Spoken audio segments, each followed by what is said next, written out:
time. Just wait for him to call in, man, so we can get this show started. That's Eddie now calling there, man. Did we put him all through, man?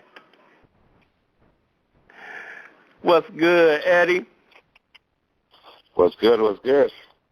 What's good, man? I had to talk to the people, man. I said he on California time right now, man. Man, but I'm really. I had a couple things to do, so I had to hurry up and finish. Oh, that's good, man. I really appreciate you coming on tonight, man. Yeah, Let's no get problem. right.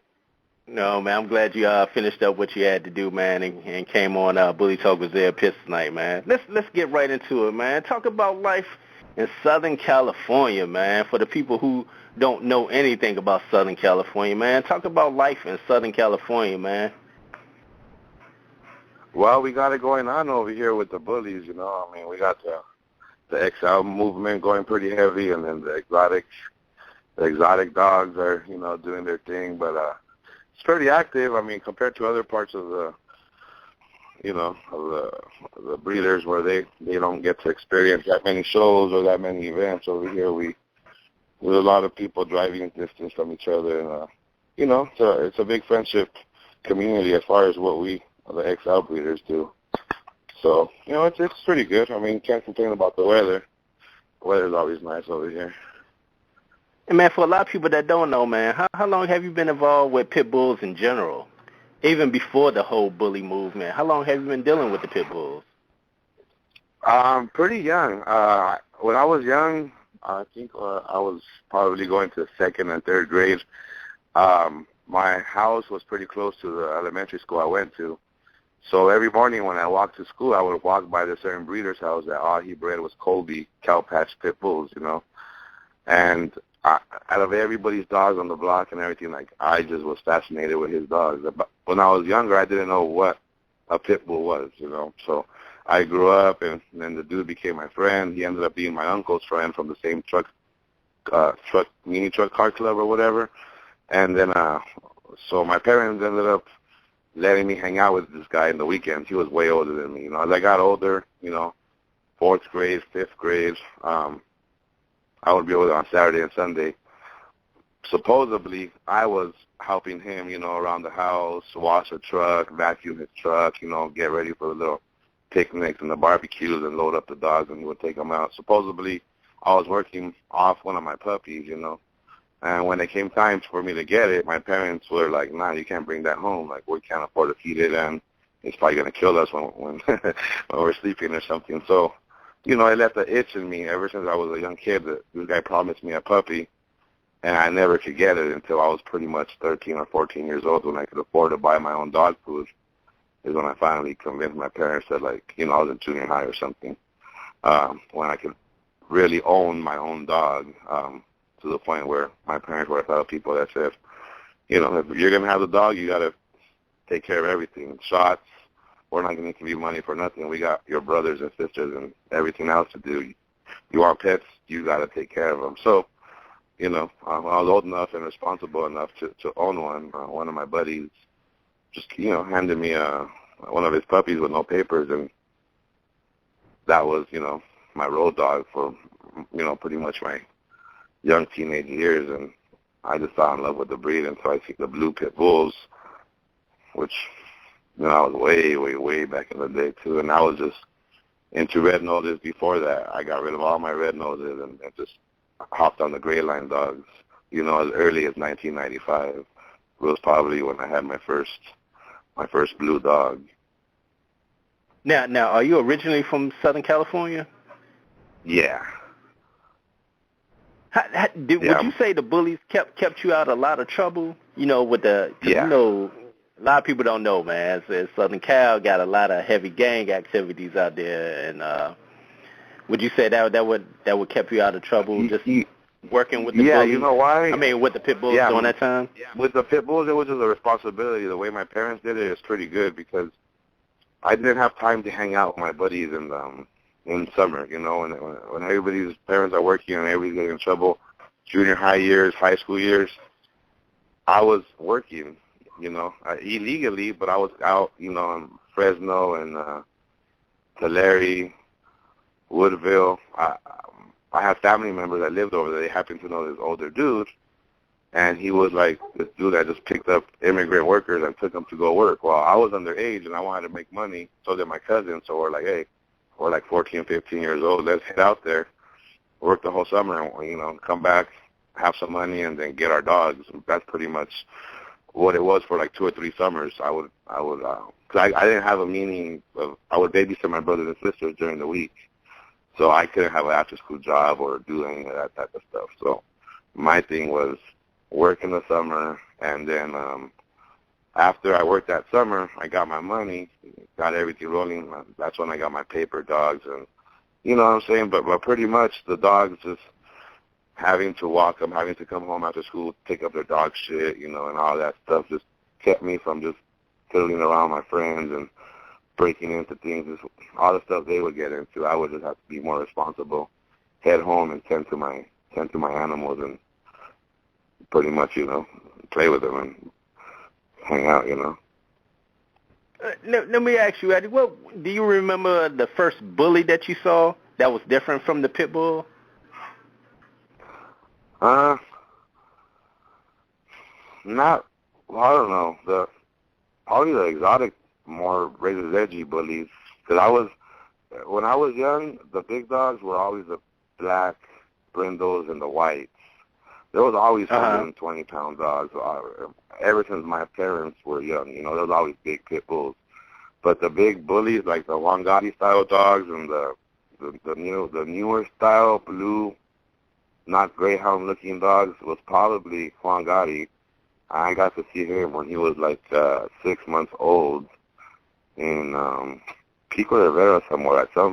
Back then there were weight pulling contests where everybody would meet up, and Richard was just posted on the side of the park with those round pins, those portable round pins, and he had like 1 or 2 dogs, and one of them happened to be a blue, and I just remember seeing them like my favorite color is blue. I don't gangbang on do none of that, but just I've always loved blue. So when I saw that blue dog, I was like, holy fuck, like that shit messed my head up to the point where I just had to have one. But they were just, back then you could find them in the paint that were from like 500 to 700 with, papers or no papers. And then you could find regular red pits for 150 or $300. So they were pretty much double or even triple the amount of the going rate of the pits back then. So they were a little harder to get your hands on. But after I saw that dog Juan Gotti, that was pretty much the first one that I seen that was built with a heavier chest, blockier head.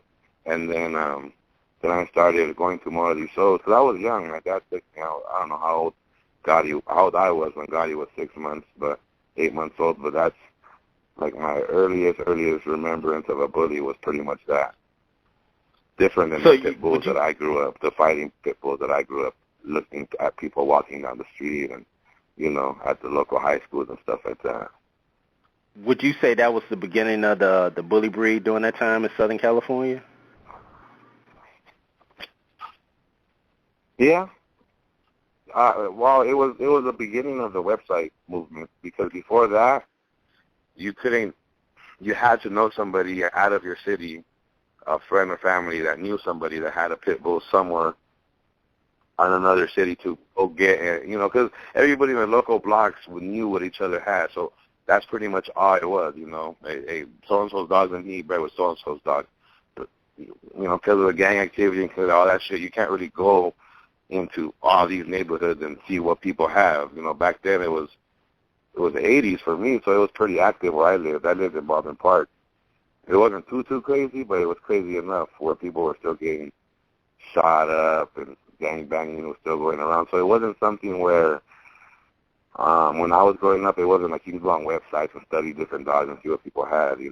Once I saw Gotti, once Richard started promoting that dog, then I started, I remember Mop Style Pits or Mop Style something was one of the first websites I would remember going over and over and over and looking at these like bigger, bullier pit bulls, and then that movement right there was everybody started getting these dogs and building their websites and then linking up to different people in different states to where that's where I think the bully movement started going a little bit stronger and building a better, you know, foundation for these big dogs. Let me ask you, besides Richard Brajas during that time, who else were the key people involved with the bully breed movement during that time in Southern California? Well, in my area, because see, there's the LA area, which I'm far away from. I was in an Empire, in Chino and Riverside area. So in my area, a little bit west of me was Larry Duran from Blue Nation. Then I had Richard Alvarado with a compact pitch, like 10 minutes from my house where I grew up. Then I had a couple different people, you know, but it wasn't really a bully movement like it is right now. It was more like a extra large, bigger, broader pit bulls, but they were still all athletic. They were still, you know, correct and just way more built. Hold on a bit. Now, during that time, did you attend the BKC shows that Larry Durant had during that time? What was that? Did you attend the BKC shows that Larry Durant started during that time? Yeah. No, I was like his little his little sidekick back then. Not really, but I would look up to him, you know, as far as his promotion game, his picture game of the dog. He was always like 2 or 3 steps of everybody, where everybody else was just breeding dogs. This guy was already coming out with merchandise with his dogs, coming out with pamphlets of his dogs, you know, putting his dogs on shirts and all this crazy stuff. So I just paid attention to this dude enough to where I went to that show.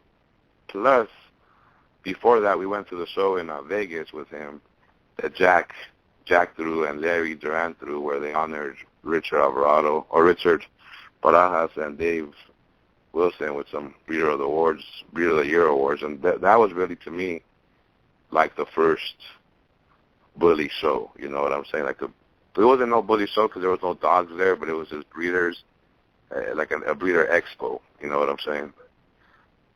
And I don't even know. I think I was like 17 back then. I don't even know what year that was. So you would consider that, I guess, your first bully show during that time? Yeah. Well, back then there was no bully shows. It was just like before that. It was, I guess more like barbecue, more like meet and greet. I guess meet and greet. Meet and greet, yeah. Well, the UKC would throw their shows at some, you know, state regional parks around our area.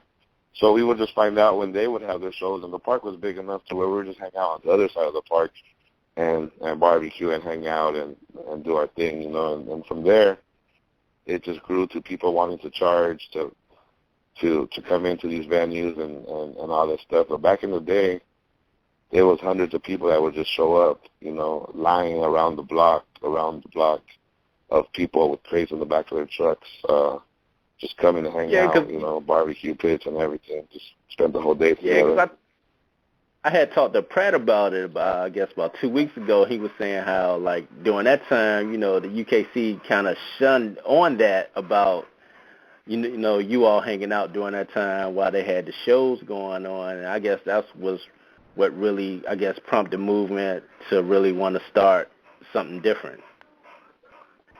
You know what really started us wanting to do something? When those guys started kicking us out with the police escorts. Because I was one of the ones, everybody always plays the victim. Oh, the UKC didn't like us and blah, blah, blah, blah. Yeah, right. It was me and like 4 other guys hanging out with our dogs. Our dogs were not fighting. They were all hanging out mellow. And we had one little obnoxious puppy that was just barking and barking and barking at another dog, which wasn't barking back. And, you know, and they were visually closer to us so they could see us, the UKC people. So they called the police on us and they have us escorted out and everything. And then that really struck a nerve, you know. So certain people took offense to that and started throwing their own hangouts and their own little events, and little by little the BKC started out. Then the ABKC muscled them out and became what they are now and shit. Let me ask you, Eddie, what was the largest show you was a part of that you remember? What was the what? The largest show that you've been a part of. The largest show that I have been a part of. I don't know, probably a couple in Houston back in the day when we went with Richard from Gotti Line. We RV'd it over there, and probably the Atomic Dog shows here, probably like 4 years ago in the Shrine Auditorium, and you know, a couple other that's the one I fair keep stuff. hearing about as being one of the largest, the one at the That Shrine was that was Auditorium. we had celebrities there, people. That was like a perfect good little expo with all the curtains, all the trimming, all the right things. Plus, it was staged to where it could hold a lot of people, and it did. It brought in a big old crowd. That's one of the ones I do remember, the ABKC show Well, that they threw. let me ask you, what during that time, were you surprised that a dog show like that could hold so many, I guess, walks of life during that time to come under one roof with no incidents involved? Yeah, I mean that's unheard of, you know, out here too, because you had the different races that don't get along, and then you had the different gangs that didn't get along. But for some reason, like, there's never been a real big incident. Even though there's people that really hate each other that all go to these shows and stuff, they all leave it out of the show, and they, you know, that day is just everybody has a pass, I guess. There ain't no, you know, bad vibes and stuff like that where you're used to seeing, you know, because over here you can't even go to a regular lowrider show without having stabbings and shootings and shit like that. Why? Because you have the same kind of mixture of people. But with us and the dogs, that type of scene wasn't happening, you know. So yeah, it was pretty crazy having to, and then everybody working together, you know, not hating each other, but working together and having to breed and do all that stuff and work on the movement, making it bigger. Even now, when you go, it's pretty crazy to see. Let me ask you, Eddie, who did you get your first bully from? Because during that time, like you said, you were dealing with the pit bulls with the Kobe line during that time, like you said, and some of the the gray line back then. Who was your first? Where did you get your first bully from? My first bullies were females, probably from Long Beach Kennels, Nazario Ortiz, and those were the ones that I produced Smokey and Jalisco with, which was Babs and Hood Rat. Before that, I had pits, but they were more like the gray line style, more athletic, not big and blocky in the head, just big, but not big chested and blocky headed, you know. Well, let me ask you then, since you brought up Smokey and Jalisco, talk about Smokey's dad, King. What was special about King Lion, in your opinion? Well, back then there wasn't really anything that compared to that dog. You would see that dog, and I mean, he was big, but he was big and blue. And back then, you couldn't see a big blue dog that didn't look mixed with some sort of mastiff or bulldog type dog. So to me, the head that he carries, how tight it, you know, it looked, how wide and how big he was, it was something I hadn't seen, you know. And when everybody else was charging from $600 to $800 for stud service, this dude was charging $3,000 and getting it. You know what I'm saying? And the puppies were looking like dogs that you're just not used to seeing as, you know, as a fancier of the breed.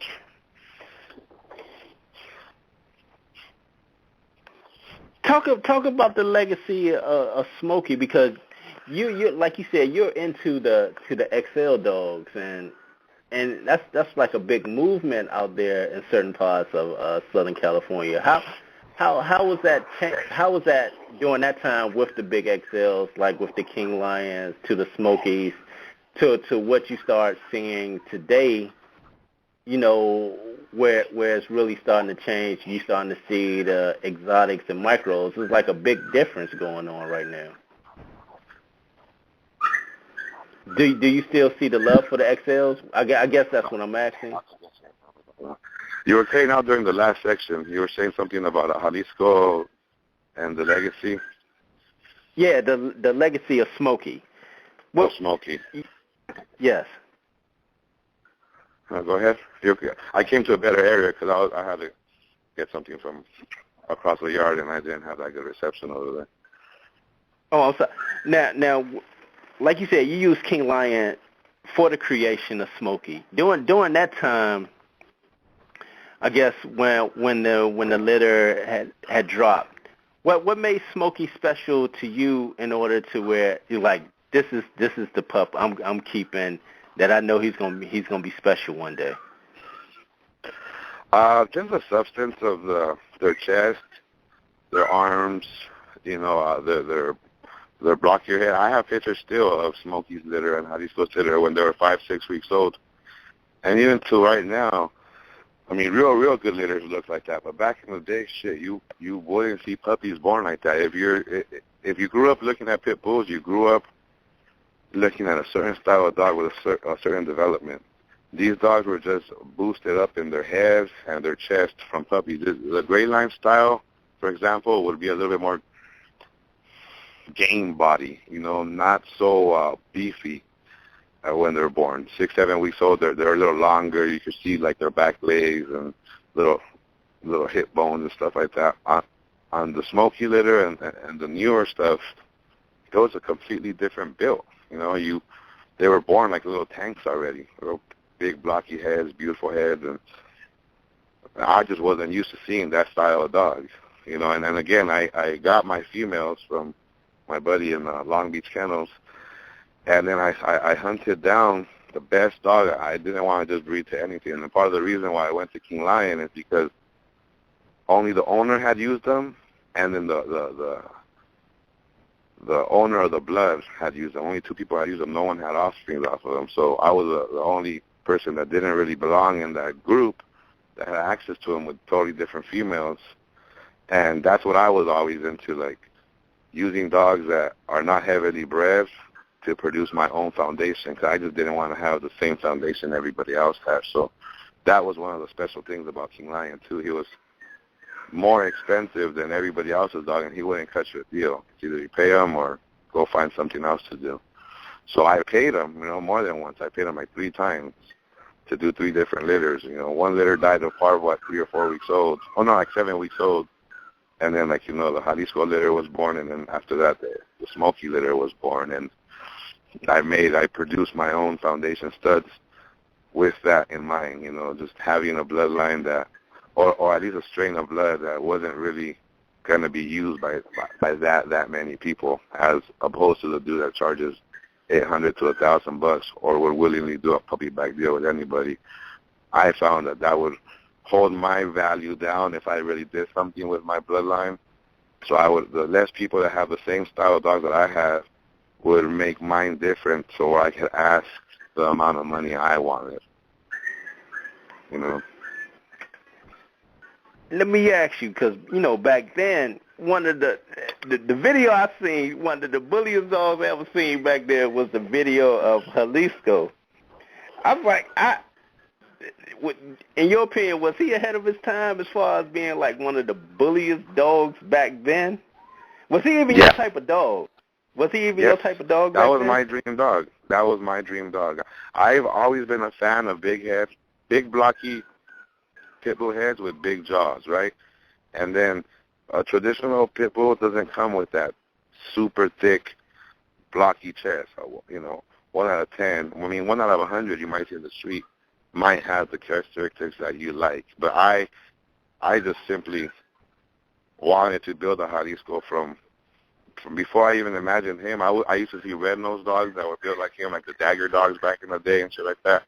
And I just wanted that body on a blue dog. And I had it. I knew when they were born, I was like, yep, this is exactly what I want. And then I bred to him again. My dog wasn't even 3 or 4 months old when I already had my other female, and I don't know, I was like 17, 18, I don't know. I wasn't even able to drive back then. I had to ask my older friends to give me a ride 3 hours away from my house to drop off my bitch. Then a week later, take me back 3 hours to go pick her up and drive back another 3 hours, and that's, a lot of people didn't do that. But since I wanted that dog that bad, I was like, fuck, I'm going to drive down there, give this guy my money, and then cross my fingers and hope my female takes, because, the cross between the bitch I have and that male is really going to be something special. Hello, hello. What's good, Eddie? Hey, what's going Hey, on, what's man? going on, buddy? Yeah, we got Eddie back. This part 2 of the interview. Things got messed up the other day, but that's part of radio. Things happen sometimes.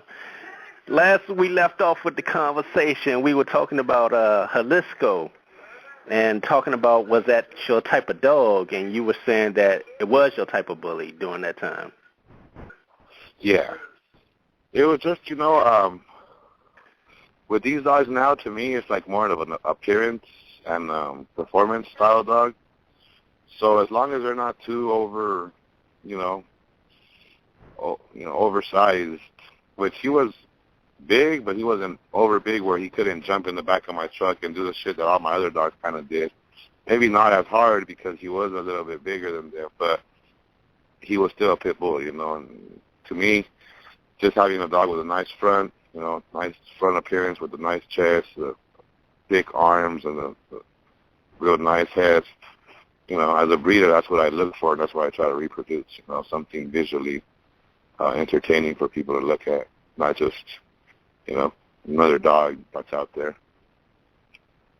During that time, what was the highest offer you got for Jalisco? For Jalisco, I got 100,000 cash offered, and I refused it. And then the same people tried to buy Smokey, and I refused 75 for Smokey too. It's just at that time, you had pretty much Mac 10, Jalisco, Stone, and King Lion that were really in a bracket of their own. All those dogs were dogs that were born ahead of their time, So to me, I was like Phil Jackson with Kobe Bryant, and Michael Jordan on my team, with Jalisco and Outlaw or Jalisco and Smokey. So I didn't really put a price on any of my dogs because that was, in my opinion, going to take me to the next level,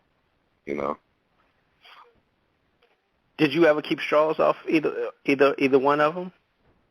Yeah, no, I got straws from both of them, from Smokey and Jalisco. The only one I don't have straws from is Outlaw.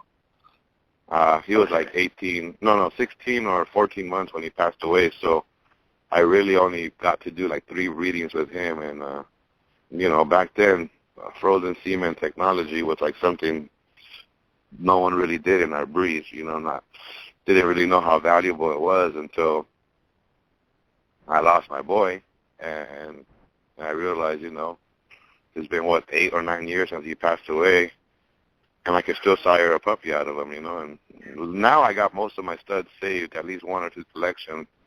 At least that's personal, personal usage. I don't really entertain the fact in collecting them 100 times or 20 times just to sell multiple breedings of my studs, because I don't run my kennel that way, But I did manage to collect them, and I think I have like 8 to 10 breedings from each. Have you found that special breeding that you wanted to do with either Smokey or Jalisco right now? Yeah, right now both of them are going to get bred to, my females are barely 9 months old right now, so they just passed their first heat. And once they come up on their second heat, I kept 3 females from the litter. I kept all of them. I was so impressed with this litter I had from a Tank Jr. daughter named Muffin Top. She was bred back to War Machine, and when I had the litter of Jalisco, right at birth, you could tell this breeding clicked. Something happened, and these puppies were born a little bit nicer than the rest. The same thing with this breeding. I had kept 3 females and a male, the first pick, but then I got offered some good money for the first pick male, and he went to Miami with DJ Khaled. And now, like I said, all those 3 other females, War Machine daughters, are going 1 to Jalisco, 1 to Thriller, and 1 to Smokey. And I had to put that pedigree together for like the last 8 years. And I feel those females have what it takes to take to those studs and create something ahead of its time again. You know what I'm saying? Man, let me ask, what's your favorite style of bully? You really into the XLs that really work. I like the powerful, big style dogs, As long as they're proportioned right. As a breeder, I know the qualities that's easy to produce, and I know the qualities that is hard to produce. So to get a, and how do I put it, over-proportioned dog, I guess, but still correct, more exaggerated chest, more blown-out head, real thick rear. It doesn't matter, from standard to XL height, I'm good. I just haven't found a breeder that's really put together the dog I like in the short style consistently. You know what I'm saying? That's why my style, standard to XL and built, over proportion pretty much. Not to the fact where they look retarded or nothing like that. Just enough to they're still beautiful animals to look at, and they can still go in the ring and compete against dogs in their class, and they can still pretty much be within the standards. Let me ask you, because do you feel you like one of the last of a few kennels that still deal with that style of dog? Because you find a lot of people now switching over to the more smaller exotics and micros. Because I know you really don't hold your back when it comes to when you talk about the exotics and micros. What's your thoughts on them? At first, I didn't. My whole thing of like it's not that I don't like them. I like all kinds of breeds of dogs, but I like all kinds of breeds of dogs. These things are not what I breed, and not what any of us bred 8 years ago. Yet they were still getting sold with UKC papers saying they were American Pit Bull Terriers. So now that they got their own classes, now that they're their own breed, and they even stole the name American Bully or Exotic or whatever from the original people that started it, Dave, myself, Larry Duran, Richard Barajas. When we started calling our dogs American Bullies, there was nothing related, nothing that even looked remotely close to what these people have right now. So it's not that I hate them or I don't dislike them. It's just that when they try to say that style of dog came from the same style of dogs that we've been breeding for years, everybody knew it was a crock of shit. And I just wasn't happy with people buying these dogs and saying, oh, yeah, why is this guy producing this style you can't produce? I was like, because I don't mix my dogs. There's no possible way that one of these kids breeding, not kids, but these guys breeding these exotic bullies that have no years of no experience in the breed, and they say they've been around for 10 years, and you look at their dog and it's first generation cross with nothing, maybe second generation cross. There is no way any of those guys could develop another breed or another look, and none of the other OGs, that fast. And nobody else that breeds pit bulls have been doing it logistically like they're supposed to do it. Why haven't their dogs morphed? Or why haven't their dogs just in 1 or 2 generations added a chest, lower the height, change the muzzle, change the ears, change the tail, change the way they stand? You can't do that breeding a purebred dog. If they would have started that and say this is a hybrid and this is another style of dog that's not even going to be remotely close to what you other guys have, it's like me talking to people that breed Rottweilers. I don't have a problem with you, but when you say this was happening back in the days, now it's different. That's why I don't really care no more. But when they were saying, well, oh no, all this is coming from us breeding these dogs only to these dogs, it's bullshit. It's not going to happen. You have to, at one point you got to tell people the truth. Like, you know what? We're developing our own breed, our own look, everything. We don't even want to be affiliated with those reindeers or those big dogs, as those guys call our dogs. We want to do our own look, but we're doing this to get it. And no one would have had a problem with it. But since they chose to say, "Oh, we're OG," we're breeders that know what we're doing, and we don't have no kennels in our backyards. We don't have that many females, but we're developing a look right away. Yeah, it ain't gonna happen. Yeah, I was gonna ask you that. How you feel when they call your style of dog a reindeer? Because I'm like, man, I don't think that's right for people to do that. It doesn't bother me. Well, it doesn't bother me to the point where I get mad or anything. It's just what they think. It's like me calling them followers. Lil Wayne starts wearing skinny jeans, and you start wearing skinny jeans. Puff Daddy started getting a fro hawk, now you start getting a fro hawk. You know what I'm saying? whatever the fuck's next, people are going to start wearing copper, then these guys are going to start wearing copper. Do you know what I'm saying? It's just these guys follow whoever's the biggest liar. Oh, I'm getting 10,000 per puppy. You got like 15 followers. Well, I want to get 10,000 per puppy too. I want to do what he's doing. It's just those type of people don't. You know what I'm saying? It's just, in other words, I don't what get you've it. built with your, in other words, what you built with your kennel with Blueline Kennels, it's built to last over time. Whereas what you find might be hot today, that people are following the trends, might not be hot tomorrow, and you won't see them in the game within the next 2 to 3 years in the bully community. Yeah, well, yeah, a kennel like yourself and you've others seen how it's changed in the last 8 years, yeah, right? I've seen I don't know how long you've been around for, but I mean, I've seen. I can name 10 eras years, of certain dogs. 10 years more. Yes, that's good. And you know it. And you knew it. There was the Gotti line, Richard Bajas with Gotti era. Then you had your, era with Dave Wilson and his dogs, Cairo and whoever else he had. And then it skipped over to the big dogs, King Lion, Mac 10, Jalisco. They had their era. Then it went to Paco and Remy, and those dogs, they had their era. Now they went to Romeo and all that other dogs, then they have their era. Then it's Miyagi and that. Yeah, so it's been something where I've known my friends for a long time, and there's certain guys that every 3 years have a new style of dog, and it's just, to me, it's not funny or nothing, it's just what they want to do. They have the dog of the moment. They're talking smack to everybody else, and then now they sold that dog because they know that dog's getting old and really ain't worth nothing that much no more after a few years. So now they got a new style, another dog's, now they're pumping that hard and talking all this about it. It's like, it's just promotion in this game. It's not love of the breed. It's not doing it for the passion. It's just wherever the big bucks are, that's where the breeders are heading to, Our style, it doesn't have to change, I like a pit bull. I like a certain style dog. I make people like my dogs. I don't make the dogs that people like some of the other cats are doing. I make people, I promote my style a certain way, and if you like it, you like it. You either hate my dogs or you love my dogs. And it's like the other thing for the little dogs. You either like them or you hate them. So to me, it's not so hard just to do my own thing and not concentrate on what everybody else is doing. Just do my own thing. Let me ask you this. They don't have to switch up at all.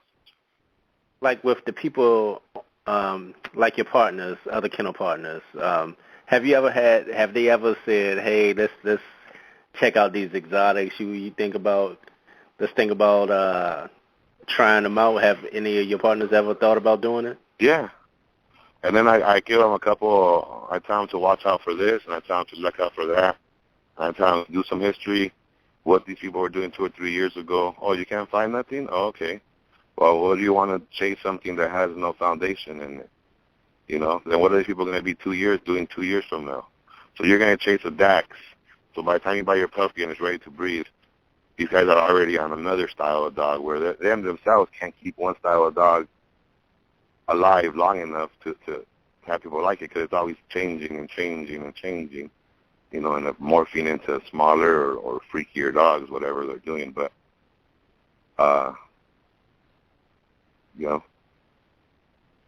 Let me ask you, Eddie. I'm gonna switch over to the show scene. What's your thoughts on shows back then compared to now?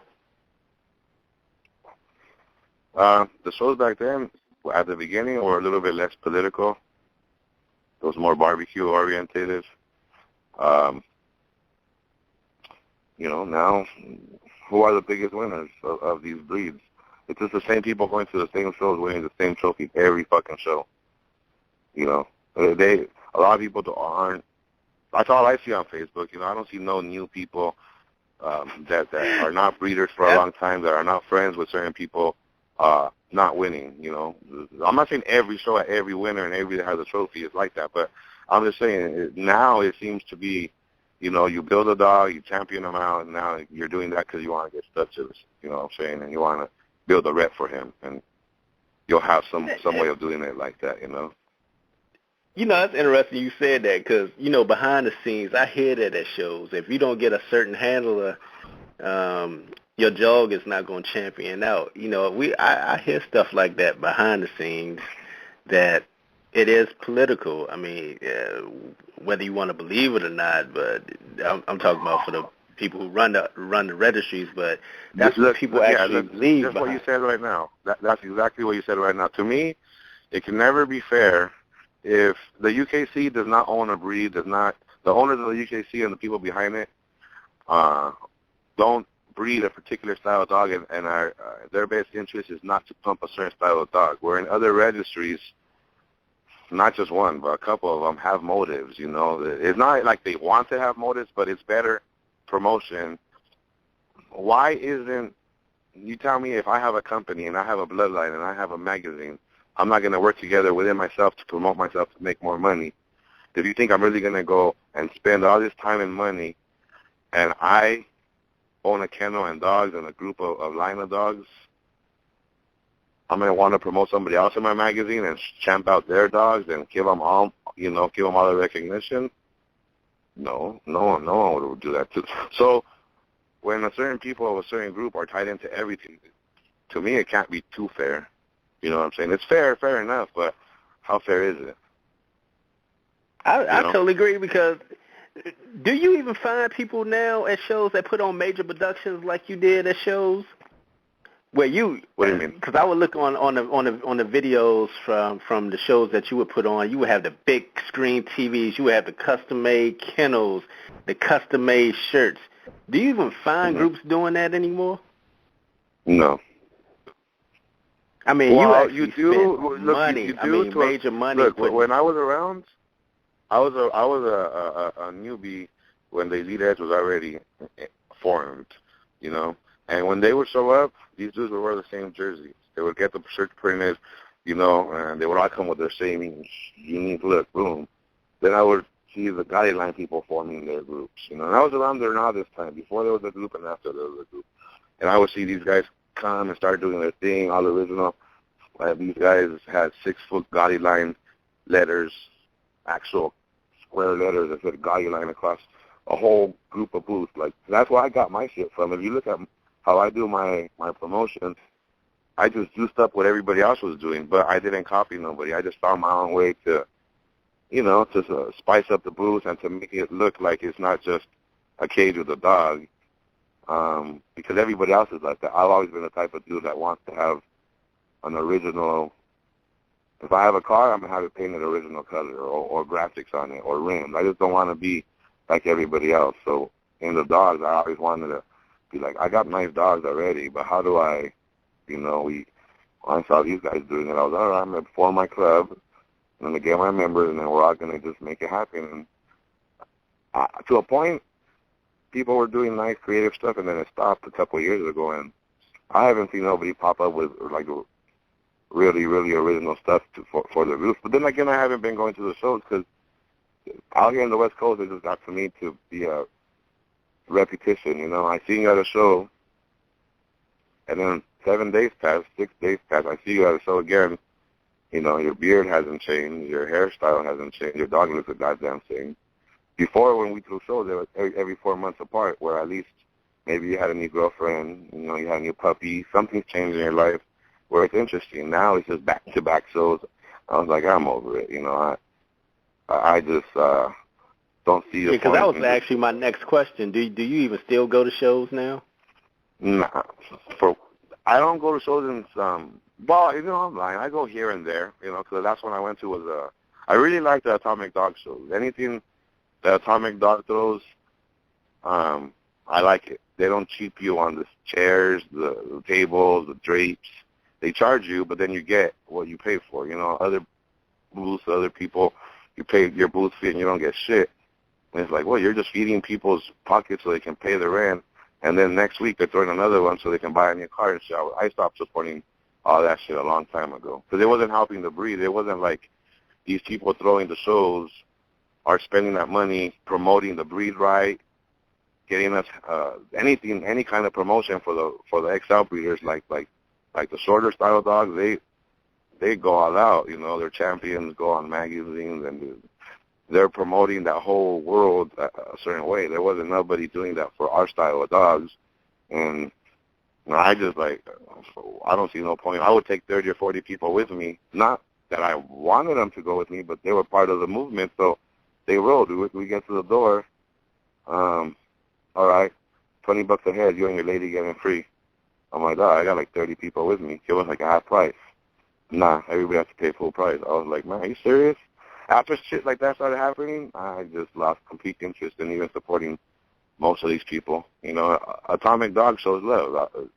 They know how to do it, and then they set up a nice ring, they have a host, they have a DJ, they just have it all. So when they throw a show and they invite me, if I can't make it, you'll see my boys drive 2 or 3 days across the land to attend the Atlanta show, you know, with a trailer full of dogs and still do it big. You know, and outside of California, it's worth it for us because people haven't seen our dogs, and we actually make sales.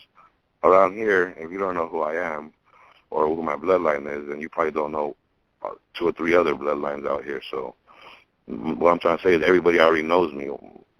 I'm not going to sell dogs to people that already know my dogs, and they're already clicked up with other people that got big dogs. So in California, it wasn't a business for me, and it just got boring for me. I've been doing it for like 10 years. I've been going shows for like more than 10 years. Before there was even a bully show, there was My Fit K9. There was a get-together in Las Vegas. We were already attending. So we were already doing things, you know, just figuring stuff out, see how this breed was going to move. And to a point, I was like, man, I'm just tired of it. 10 years of it, every fucking show, I never missed one in California. It's just like, all right, cool. Like, to me, it's just, now I see when I was younger why certain people that were breeders didn't go to no shows. You know, 'cause I got busier myself as I got older, my yard got bigger, and clients wanted to come in the weekends because that's when people could come. They don't work. So it was choose to go to shows or tend to my business. And I just chose to just tend to my business. Stay out of the drama, stay out of everybody's hair. Have you ever thought about putting on a show yourself?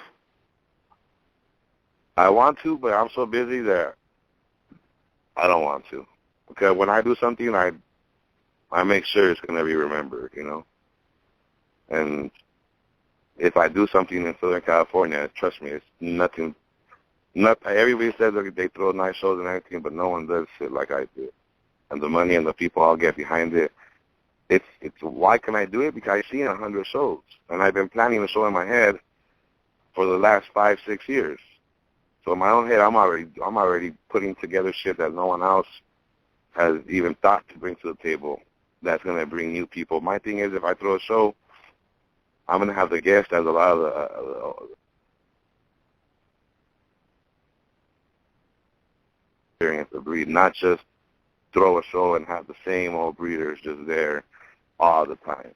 You know what I'm saying? So when I free up my time and I feel it's like right now, it could be a perfect moment because we haven't had a good show out here in a while. But personally, I'm freaking busy. So for me to devote all my time to the show and make sure that shit's a success, I gotta not have litters. I gotta not have things pending, buildings pending.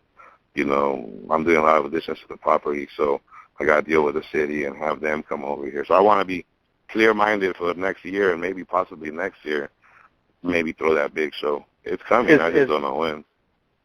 Do you know if it's, because you out there in Cali, because I really don't know, is there a big buzz going on for that Bling Fling show they supposed to have this coming weekend coming up? You know what?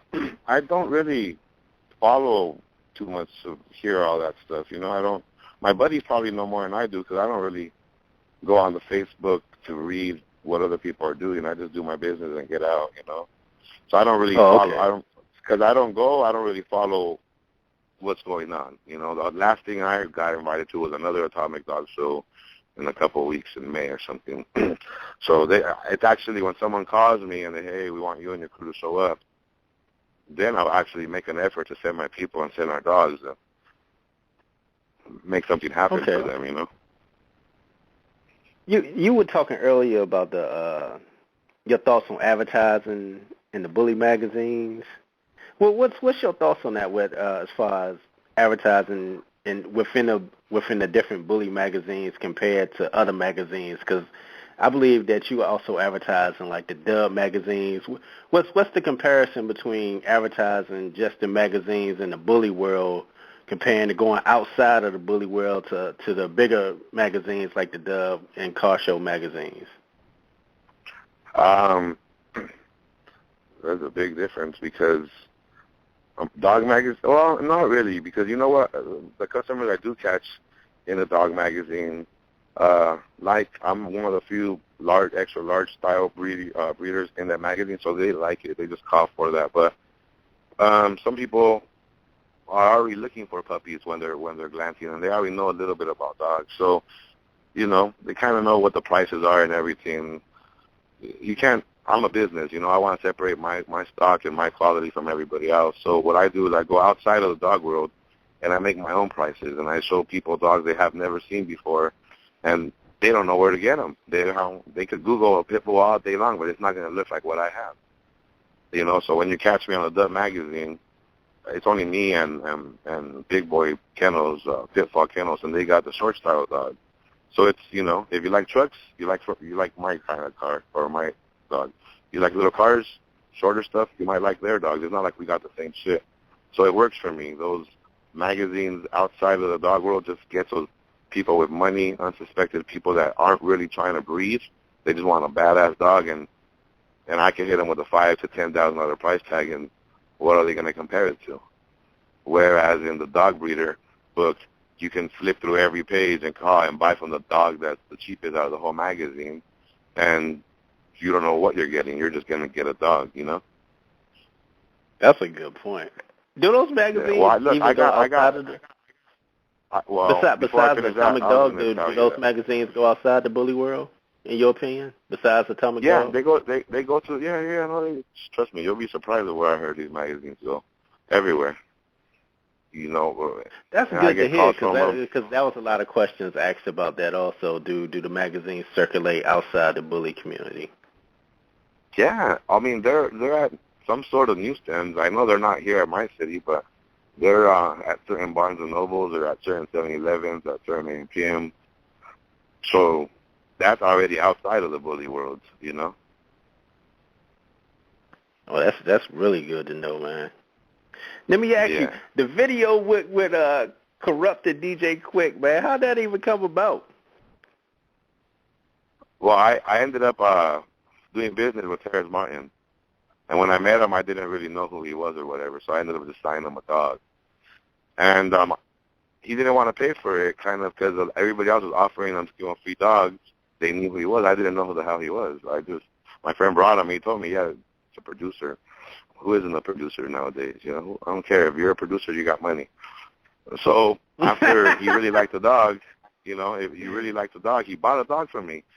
And then later on, we just kept in contact because we got a dog and everything. And he just finally said, hey, you know what? You're a cool motherfucker, you know. I like the way you do business, you know, and you know, I've been following you for a while, and now that I see what you're doing, I want to help you, you know. However I can help you, let me know. You know, months of talking on the phone every day, and he wanted to know this and that, and I was always available.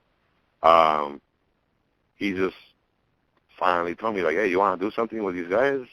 I was like, yeah. He said, all right, I'm going to do something for you. So he was working with Corrupt, and out of nowhere, they popped out with, he just told me, like, hey, if I was to make you a song, send me a couple words or a couple things I should talk about. And I was all right, cool, whatever. I didn't know he was already in the studio with one of my old partners, Pro. So he knew about dogs. So they were over there screwing around just for the fuck of it, and they made me my first song without nothing, for free, you know, just out of love and out of how much they enjoyed doing the dogs. And, you know, but I did pay for the music video, because you did see a music video. So, you know, I ended up giving them a puppy because I was so grateful that, you know, a couple of the guys got a free puppy and shit, and Corrupt got a free puppy out of it. And, you know, I heard the song and everything, and they're all like, look, if you want to make the video, we're free right now, you know, next week or two, you just make it happen, you know. You chip off Corrupt, and then We'll get the recording guys over. We'll get the editing guys on it. And we'll knock this shit out in a week or two. Probably 2 weeks is what it took. From the time I heard the song to the music video was done, and I wanted something to impress everybody at that big old Atomic Dog show that everybody was hyping about. So I was like, fuck. I was like, perfect. If we could knock it out, we're going to take the big screens to the show. We're going to take 2 big screens, and then we're going to take the rappers to the show, and then we're going to take some badass cages, and then we're just going to block it off and have it like a VIP area. So it ended up happening just so they could help me promote a little bit more for what I was already doing. You know what I'm saying? They saw what I was doing, which was promoting, and they're like, you know what, well, now we're going to help this guy go a little bit higher and get a little bit more recognition, and because we believe in what he does, you know. We like what he's doing. We like the dogs he has. And there, if you meet certain people, everybody's about helping each other and advancing their game. I never ask for nothing for free. And you know, and I like people never to ask me nothing for free because I want them to support what I do, and I want to support what they do, you know. So yeah, that's good. But that was pretty much a gift, like you know, here's a kicker. For them, it was nothing. They were screwing around for an hour or two in a fucking in the studio, and they knocked it out. So to them, it's like doing something with their eyes closed, whatever. But to us, it was like, holy fuck, like, all right, cool. No one's ever done it before, so we're gonna make the music video. We're gonna promote it, and then we're just gonna use that just for our advertisement, you know. And then boom, we landed another one. A year later, we liked that one so much. The next one we paid detail. Well, now I told my buddy, like, look, I want to do one. If we got money, tell me who's available, and we want a music video and we want a whole song, not just, you know, a couple drops here and there.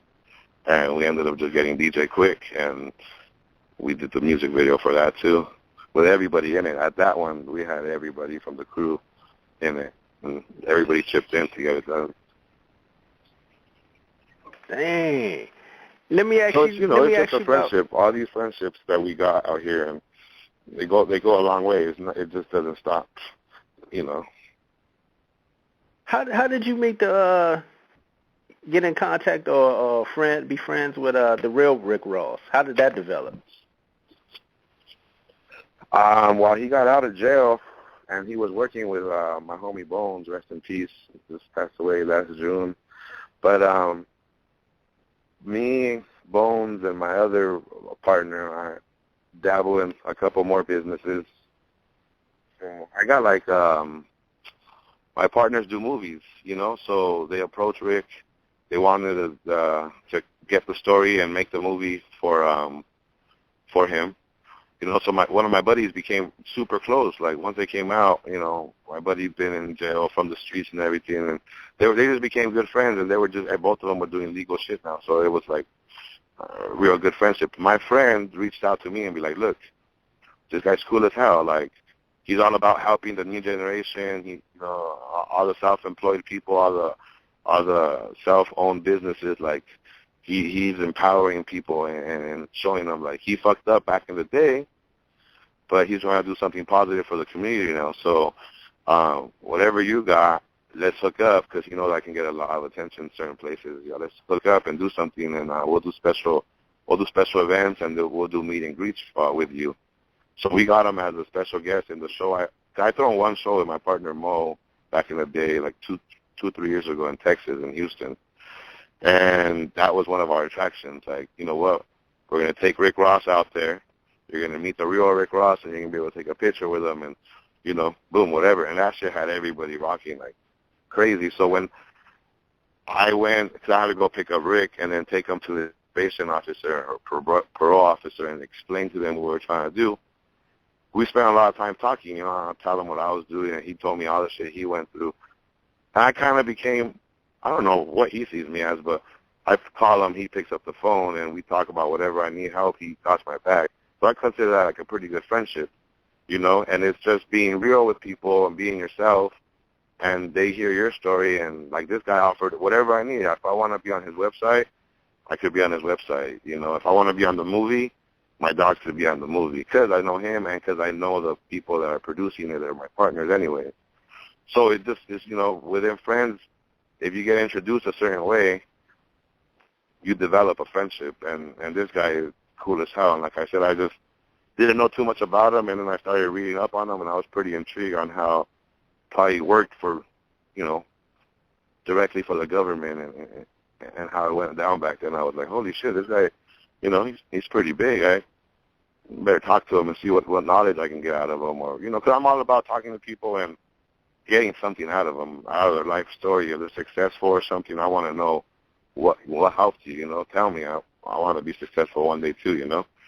And that was one of the conversations that we would have, and, you know, he just liked the way I was, and now it's whatever I need. I could pretty much ask him for a favor, and he's there. Yeah, he don't ask me for no free puppies or nothing.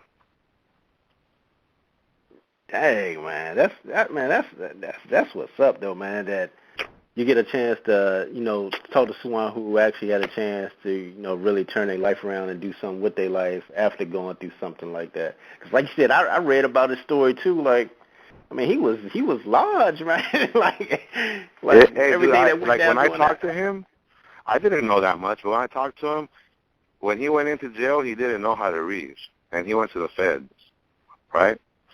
He learned how to read off of law books, and then he defended himself, and he got himself off life in jail in the feds with the help of a couple of reporters that were picking up a couple of stories out here and outside of jail and putting them together with his stories. I don't know how the fuck they did it, but the dude got out of jail with himself. He represented himself. No one's ever done that, and no one's ever really got out of the feds. Once they, you know how much, I mean, there used to be, it's bad, but you know how much product this guy moved to be out in the streets right now to see daylight? You know, but that's why none of the people in office are in the United States no more. Everybody's out of the country back then, because it's not little, and it's big.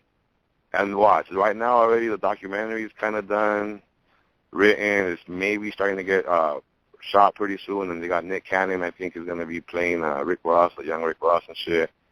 And it's going to be pretty big. And they got the documentary, and then they got the story on him, and they're both going to probably release this year, towards the end of the year or something like that. But it's going to be like 10 times better than the Frank Lucas story and shit. That's what I've been told. Oh, damn. I got to check that out, man. Yeah, no, you'll like it when you see it. Speaking of success, man, what's the toughest thing you had to deal with, man, in your life, Eddie, man, that you had to overcome, man, and you really learned from that? Probably investing in houses and losing everything I fucking had. Oh, when the market crashed. Yeah, because when Jalisco was alive, I was okay. You know, for my age, I was doing good. You know, at 22, I already had my own house. 22, I already had my own house. You know, at like 25, I already had my second house. You know, between both of them, they were almost $1 million houses and shit. And I lost them. You know, so why? Because the economy was bad. No one was buying dogs. That was my other source of income that no one really knew what I was doing, and I had partners in the housing thing too. And that shit was the problem. So my backup and my main thing were not bringing me a penny, and I was spending on feeding 20, 30 dogs every day, doing 2 mortgages because I had a renter at the other crib. And then they went, so I had to pay that mortgage plus my mortgage in like 3 months, drained all my money, and then ended up going in, you know, upside down on my shit. So that right there kind of opened my eyes to see, like, wow, like, you know what I'm saying? Like, when you got it good, you got it good, and money's easy. But then when it's not that fucking good, and you go to the bank and you come out with your last $20 and you wonder how the fuck you're going to do it, and you got an operation to run and you got bills to pay, it really makes you think, you know, and it kind of breaks you, and then you got to rebuild yourself. And that's where I'm at right now. With the help of my parents and shit, I was able to overcome it. And then just when I lost my dogs, it was almost at the same time I lost the houses. It was all bad, you know, the Jalisco and Outlaw. So that was a lot. That knocked the wind out of me. So I wasn't the promoter I used to be. I didn't take the pictures I used to take. I didn't do the breedings I used to do. So it just fucked with my money so bad. The depression of just losing those dogs and then losing my houses, that that right there took me to rock bottom. And luckily I was with no kids and just by myself, so I didn't really have to go through it like a lot of other people did. But I was able to bounce back and rebuild what I knew I knew how to do, you know. And I just believed in myself, and I said, fuck it. If I made those dogs, I could probably make better ones using their blood. So once I started getting my brain geared up that way, it ended up working out to where my spirit came back in, and I actually wanted to produce and promote good dogs again, like I used to back in the day, you know. So like lesson right there was just incredible for me. Now I value everything I second. I don't just spend money like I used to, you know, and just live all young and stupid. Now I think shit twice, like, you know. Let's just take care of business and take care of business. Was that one of the reasons you got into the other breeds, like with the French Bulldogs? How's that market right now? You know, really I got into the direction of the other breeds because I hate what's going on in our breed. You know, and I just didn't like the drama. That was at the point where I stopped going to dog shows and shit. Cause it just, to me, it was just stupid the way the whole direction of the game was going and how, in my opinion, everything was lopsided. Not anybody's fault. It's just what I saw of what the game was becoming. I just didn't want to be part of people trying to breed for the smallest dog or people trying to breed for the biggest head or the biggest dogs. Like, I don't come from that generation. I came from people that have badass dogs and have a badass backbone, a good name behind them. And I was like, you know, fuck these guys, and I'm just going to do my own dogs in my own backyard with my own homies. We'll have our own barbecues. And I've done all I can do. As a breeder, I'm not a breeder to make money off of this breed. If anybody knows me, they come to me. It's a zoo. You know, I have multiple breeds. I dabble in breeding all kinds of shit that it's hard to breed. And I like producing. So I got my bloodline developed. I ain't making it any bigger. I ain't making it any better. I'm just building a pedigree, so I'm bored. So what's the next step? Okay, there's Frenchies. There's rare color Frenchies that are worth big money. There's rare color English Bulldogs that are worth big money. All right, well, let's try to jump on that game and try to produce these rare dogs because I already feel like I've been in the game so long where I don't have to go test a dog to see what it has, you know. Fucking buy the color, and make the color, you know. All you gotta do is have the money, and everybody else is trying to go around.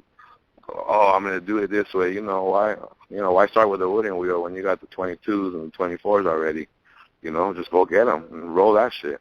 So to me, it's about having and owning like the best dogs or the hardest to breed dogs, and then reproduce that. That's what got me into the Frenchies and the English Bulldogs and stuff like that. How's that market right now? Compared to it's day and night. With a pit bull or a bully, you sell a dog with a pedigree and the size of the parents. I could have a puppy in my hand, a French Bulldog, English Bulldog. Whoever sees it ain't going to ask me what the parent looks like, what pedigree, where, nothing. Here's the money, on your way. Why? They're not going to breed it, and most of the people want a nice kid-friendly breed, which is women. When you I sell all three breeds. The biggest thing, you can't sell a pit bull to people that rent apartments, that rent a room, that have a little rental property, because you can't have a pit bull.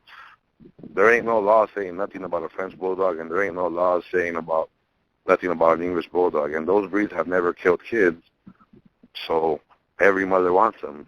You know what I'm saying? So the market is good for anybody. I've been hearing that a lot. Yeah, you're right about that. I've been hearing that a lot. Man, I really, really, really appreciate you coming back on for the part 2, man, to finish up with the last questions, man. This the last question, man. What's up next for Blueline, man, for Blueline Kennels, man? What you got in store from here heading into the future? As far as, like, you plan on getting in the... Go ahead. No, I'll say you plan on getting, like, to any other breeds or focus mainly on something? Yeah.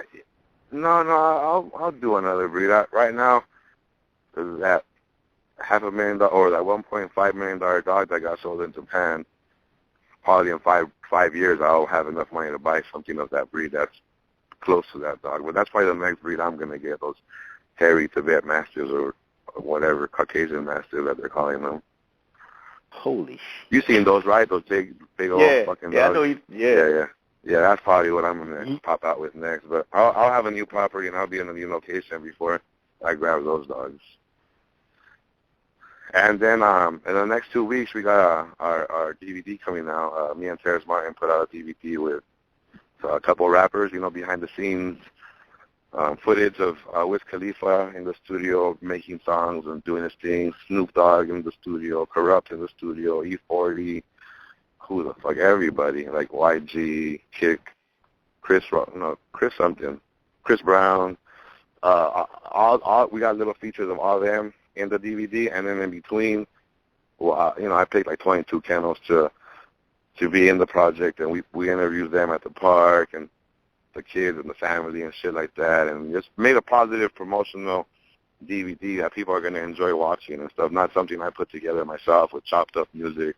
It's all original music. Hired a production team to take care of everything, and I'm working to get it on iTunes. That's pretty much in the bag, but I want to get it on Redbox and DirecTV, because like I said, my boys that do movies and stuff like that, they're trying to plug me up. They just don't know how to fucking label this. They've never had anything to sell or rent that's something like this, so they're just having a hard time labeling it and having it put, under something, whatever label they're going to put it under, by the hip-hop, which we wanted to go under the hip-hop because we made it to attract all the hip-hop people that's most of the people that like our style of dogs anyways, that don't know about the breed, to now, because all they probably know about is those skinny fighting-looking dogs. They're going to know where to get these bigger dogs and who breeds them and what they're all about, because if they have an idea of buying the big dogs to fight them in the DVD right away, you're already going to get that impression that all these dogs do is just run around and love you, and, that's the type of DVD I wanted to put out. No talking about bloodlines, no talking about, blah, blah, blah, that strangers ain't going to know what the fuck you're talking about. I made something so that people are going to try to leave with the understanding that, you know what, I just saw a bunch of kids running around with like 5 dogs with no leash, and I saw the biggest dog that I ever seen. I want to go to that website and check it out and see what this is about. I might bring one home. That's the difference between our DVD that took 3 years to make and what everybody else is pumping out in a month or two. Man, I can't wait to check it out, man. I'm definitely buy it as soon as it hits the market, man. Yeah, no, we're trying to make it so that you don't have to come out or go to a bully show and get it. We want to make it easy and accessible, and I think when you buy it off of iTunes, we're going to give away like 10 songs or something like that. Or give away 10 songs. No, sell 10 songs and give away the DVD. We're trying to figure out how to even place it, because this has never been done, and that's why it's taking a long time to get it out there, because I'm not just going to print it and then sell it at a dog show. I want to save it, and I want to do as much as I can to get it big time out there, so you can just go get it online and watch it, and that's it. And you have a lot more views than passing them out and selling them at people at the show and stuff like that. Dang. Man, So, thank you, man, once again, man, for coming back on to finish up with part 2, man. I'm going to take these two blended together, put it on YouTube, so it'll blend all together. So I'll have it fixed out. Okay, cool. Man, Yeah, really let me know. Send me the man. link when it's all done, and like I said, whenever you need anything, bro, you should just count on me and just give me a call. I mean, I appreciate it, man. Thanks, Eddie. All right, no problem. All right, take care, Eddie. All right, you too. Bye-bye. Man, I just want to thank my audience for coming back for the second part of the interview we had with Eddie of Blueline Kennels, man. He really kicked a lot of good knowledge, man, and a lot of great information. I really appreciate him coming back on tonight. Thank each and every one that tuned in, and I will see you all next week. Peace.